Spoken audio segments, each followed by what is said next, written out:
Bonjour et bienvenue sur ma chaîne Lux Lucem, je suis Franck. Aujourd'hui, on va se pencher sur le maraudeur de TB Outdoor. Cette vidéo ne serait pas possible sans la confiance de TB Outdoor. Ça va me permettre de vous présenter un couteau fixe. Je voudrais les remercier pour cette confiance et aussi pour le fait de me laisser libre de mes propos. Je ne dirai donc que ce que je pense de ce couteau. Et puis pour vous, il y a un avantage, un code cadeau. Pour tout achat d'un couteau sur le site TB Outdoor avec mon code LuxLuxLucem, tout attaché, vous bénéficierez de la gravure gratuite de la lame, sauf sur les lames Damas et Zebra parce que ce n'est pas techniquement possible. Et maintenant, on passe au vif du sujet. Je vous disais dans un short que j'étais tombé amoureux de ce couteau au moment où je l'avais pris en main. Et maintenant, je vais vous expliquer pourquoi. On va commencer par évacuer la description générale et les caractéristiques techniques. Le maraudeur est livré dans une jolie petite boîte en plastique qui est réutilisable pour le ranger ou pour n'importe quel autre usage. Il est aussi livré avec son étui en Kydex qui offre une excellente rétention. Je l'ai porté pas mal de temps à l'envers et ça ne bouge pas, aucun risque de perdre le couteau. C'est un couteau qui fait une longueur de 245 mm, soit 9,64 pouces. Son manche mesure 143 mm, soit 5,63 pouces. Sa lame 113 mm, soit 4,45 pouces, pour un poids de 212 grammes, soit 7,47 onces. 257 grammes ou 9,46 onces avec l'étui, dans la finition avec plaquette en G10 toxifiée. En version manche paracorde, il ne pèse que 178 grammes, soit 6,27 onces sans l'étui. La lame a une épaisseur d'un peu plus de 4 mm, soit 0,16 pouces. C'est un couteau en soie pleine. Ça veut dire que la lame continue entre guillemets sur toute la longueur et toute la largeur du manche. Donc lame et manche sont faits d'une unique pièce d'acier, d'un seul tenant. Ça fait que le couteau est extrêmement solide et ça limite les points de rupture possibles, contrairement à une soie partielle ou à une soie cachée. Je vous montrerai plus tard dans la vidéo le couteau démonté. L'assemblage des plaquettes sur le manche est fait par boulon, donc une vis et un écrou. Ça aussi, je vais y revenir. Le couteau porte du jimping, du guillochage, entre la lame et le manche, mais aussi à l'arrière du manche. Le manche se termine par un brise-vitre. L'émouture est de type sabre. La forme générale de la lame est un drop point mixé à une forme harpon. Le faux tranchant sur le haut de la lame est propre à la forme spear point, et le creux qui porte du jimping contribue à l'influence de la forme harpon. Il est à noter que la lame porte trois perçages, deux en haut et un en bas de la poignée, ce qui permet de fixer le maraudeur sur un bâton et de le transformer en lance ou en harpe. Il existe en finition lisse ou partiellement dentelée.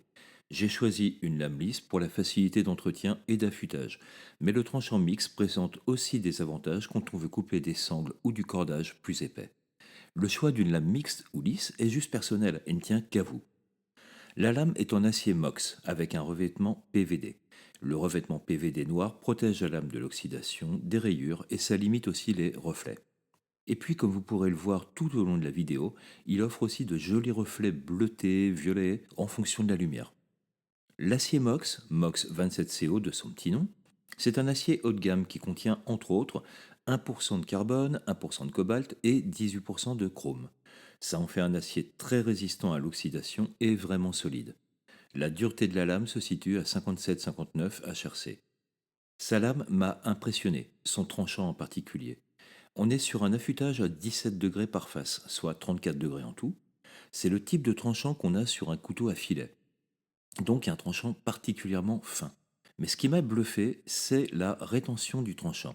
Notez bien que les tests que j'ai faits pour la vidéo ont été faits d'une traite sans réaffûtage de la lame. J'ai bien dit sans réaffûtage. La prise en main est très confortable, quelle que soit la prise que vous choisirez, que ce soit avec le finger choil ou en pleine main ou en lame inversée. Votre pouce trouvera du jimping pour assurer la prise. C'est un couteau qui ne vous glissera pas des mains. À noter que le perçage à l'arrière du couteau permet de passer une retenue. Mais vous pouvez aussi fixer une dragonne grâce aux deux perçages en haut du manche. Là aussi, c'est votre choix. Je vous parlais de la rétention et de la qualité de coupe du maraudeur. Mon premier test a été de fendre du bois. Et là, le couteau s'en sort à merveille. Ça traverse le bois comme du beurre, ça fend. Il n'y a rien à dire. Je fends plusieurs morceaux et le tranchant ne bouge pas. J'ai enchaîné avec des coupes fines, toujours sur du bois, et j'avais toujours un tranchant parfait. Mais comme ça suffisait pas, Je me suis dit que j'allais essayer sur une sangle de ceinture de sécurité. Et là encore, ça coupe parfaitement. Ce tranchant est juste impressionnant. Je n'ai pas d'autre terme pour le dire. Il est fin et il dure. Mais je voulais aller plus loin encore. Alors j'ai voulu aussi faire des coupes à la volée. Et là aussi, ça coupe fort et ça dure. On en remet une couche avec quelques coupes fines pour voir si le tranchant a changé, mais non, il est toujours là et toujours aussi fin. J'ai rarement vu une lame qui encaisse aussi bien. Et puis j'ai fini sur une poire du jardin parce que c'était l'heure du goûter. L'entretien du couteau dans sa version plaquette G10 est simple. Pour la petite histoire, je me suis fait rincer pendant une prise de vue, j'ai pris une bonne averse et je n'ai eu le temps de ramasser que le matériel vidéo. Le couteau est resté sous l'averse. Alors, je profite de l'occasion pour vous montrer l'entretien. Le démontage est simple. Il faut un tournevis en Torx 15. On dévisse les trois vis et on retire les plaquettes. Une fois que tout est démonté, on sèche les plaquettes et le couteau.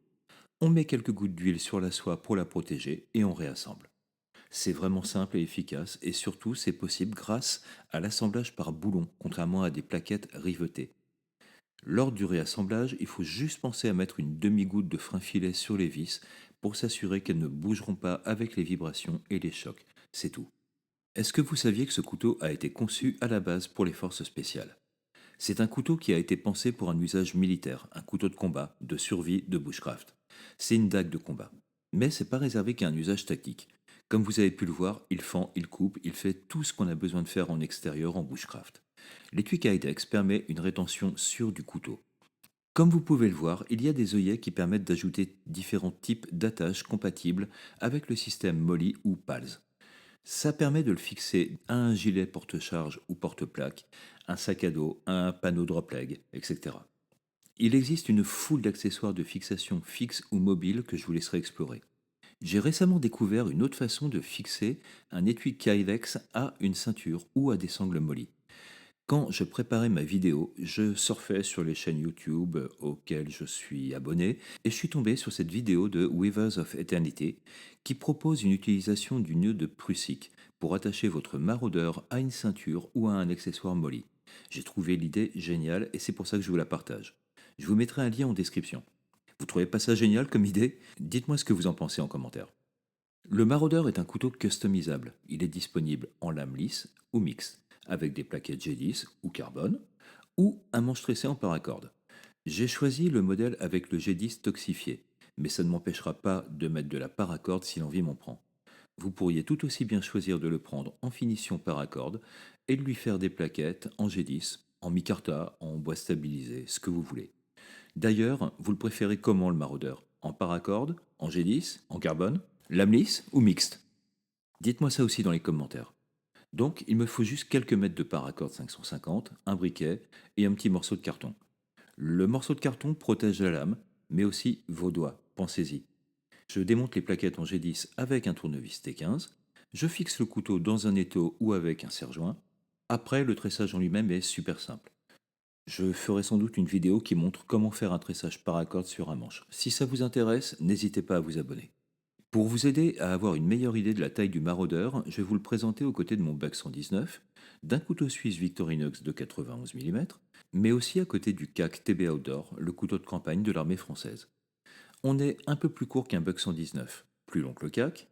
D'ailleurs, est-ce que les plus observateurs ont remarqué de quelle année date mon 119? Dites-moi ça dans les commentaires.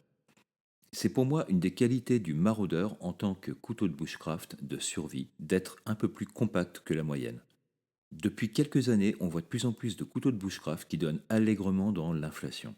C'est plus long, plus large, plus épais, plus lourd. On finit par avoir des couteaux fixes, énormes et pesants. Personnellement, je préfère avoir un couteau plus léger, plus petit, mais avoir dans le sac ou le coffre de la voiture une hachette ou une scie pliante. Je trouve préférable d'avoir un outil dédié à la coupe du bois et conserver mon couteau pour d'autres tâches. Ça permet de préserver le tranchant du couteau pour lever un filet après une partie de pêche et de le faire cuire sur le bois qu'on aura coupé avec la hachette. Si ça vous intéresse, je pourrais vous faire une vidéo où je pourrais vous expliquer mon point de vue sur le matériel outdoor et sur le décalage qu'il y a entre le réel et les vidéos YouTube. Dites-moi dans les commentaires si ça vous intéresse.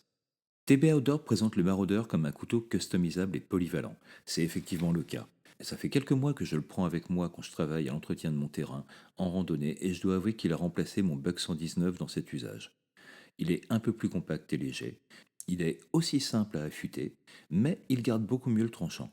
Je suis très conservateur en ce qui concerne les couteaux. C'est pour moi un outil qui doit nous accompagner et devenir un prolongement de notre main. J'ai craqué sur le physique de ce couteau au premier abord, et puis je l'ai pris en main. Il est vraiment très bien équilibré. Ça, c'est grâce à la construction en soie pleine qui donne de la masse sur la poignée. Les cottes en G10 toxifié assurent une excellente tenue du couteau même avec les mains mouillées. La forme de la lame est vraiment belle. Je sais, je l'ai déjà dit, mais je suis amoureux. L'équilibre entre la forme spearpoint et harpon est vraiment belle. Le faux tranchant met en valeur le design de la lame. La courbure du tranchant offre une efficacité remarquable sur tout type de coupe, de la coupe la plus épaisse à la plus fine, et sur tout type de matériaux. Je pense que vous aurez compris que j'ai été soufflé par ce couteau. Ça faisait des années que je n'avais pas été aussi impressionné par un fixe. La preuve, c'est que mon 119 que je traîne depuis presque 33 ans passe beaucoup plus de temps au placard maintenant. Le maraudeur, ça a été un coup de cœur sur une esthétique et ça s'est confirmé avec l'usage. Cette lame est juste parfaite. On parle souvent des aciers et on sort toujours des aciers qui promettent toujours plus. Là, on est sur un acier d'excellente qualité, parfaitement adapté à l'usage et à l'angle d'affûtage et totalement maîtrisé dans son traitement thermique. C'est là qu'on comprend que TB Outdoor, c'est l'héritage de Tarerias Bonjean qui remonte à 1648. On sent cette expérience et cette maîtrise de la coutellerie. C'est aussi le savoir-faire du fournisseur de l'armée française pour les couteaux de campagne depuis 3 générations de couteaux de campagne. Le groupe TB maîtrise ses aciers et donc ses couteaux, de la découpe à l'affûtage en passant par le traitement thermique. Le maraudeur, c'est un couteau complètement fabriqué en France. C'est des emplois près de tiers. Ça, je dirais jamais assez ce que ça représente à mes yeux. Le maraudeur est disponible en finition G10 ou paracorde ou carbone, dans différentes couleurs, lame lisse ou mixte, sur le site de TBA Outdoor. Il vaut 159 à 189 euros, qu'on choisisse en paracorde ou en G10 toxifié. La version carbone toxifiée, quant à elle, vaut 399 euros. C'est très joli, mais un peu cher. Encore une fois, je voudrais remercier TB Outdoor pour la confiance et le soutien qu'il me témoigne depuis mes tout débuts. Sans la confiance de TB, je n'aurais pas les moyens de vous présenter ce genre de couteau, parce que je suis comme tout le monde. Je vis avec un budget et je ne peux pas m'offrir tous les couteaux de la planète.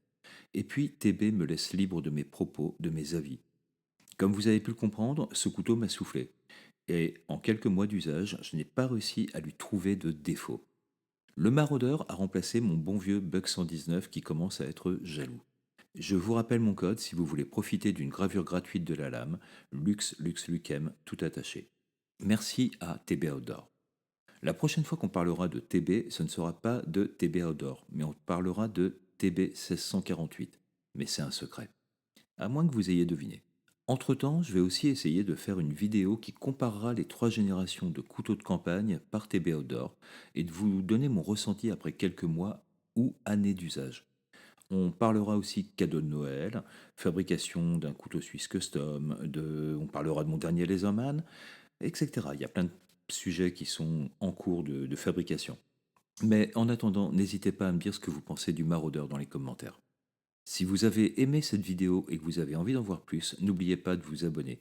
Merci de liker, de partager, de commenter, ça aide vraiment la chaîne à grandir. Merci d'avoir regardé. Je suis toujours Franck et vous regardez toujours LuxLuxLucem. Prenez soin de vous et à bientôt.